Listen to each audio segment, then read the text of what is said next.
بسم اللہ الرحمن الرحیم۔ محترم ناظرین، السلام علیکم۔ ناظرین، سورۃ مائدہ آیت نمبر 105 میں تسلی دی گئی ہے ان مسلمانوں کو جنہیں کفار کی گمراہیوں کی وجہ سے یہ صدمہ ہوتا تھا کہ یہ کافر لوگ اپنی ان گمراہیوں کے خلاف واضح دلائل آ جانے کے بعد اور آپ صلی اللہ علیہ وسلم کی طرف سے بار بار سمجھانے کے باوجود اپنی گمراہیوں پر جمے ہوئے ہیں۔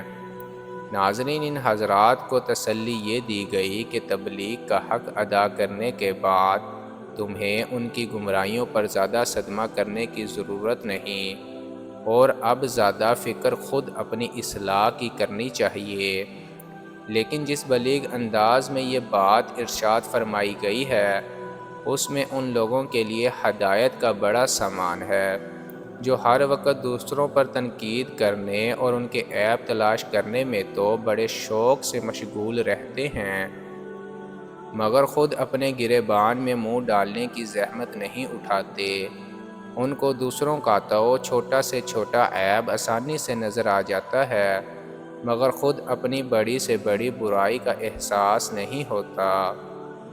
ناظرین، ہدایت یہ دی گئی ہے کہ اگر بالفرض تمہاری تنقید صحیح بھی ہو اور دوسرے لوگ گمراہ بھی ہوں، تب بھی تمہیں تو اپنے اعمال کا جواب دینا ہے، اس لیے اپنی فکر کرو اور دوسروں پر تنقید کی فکر میں نہ پڑو۔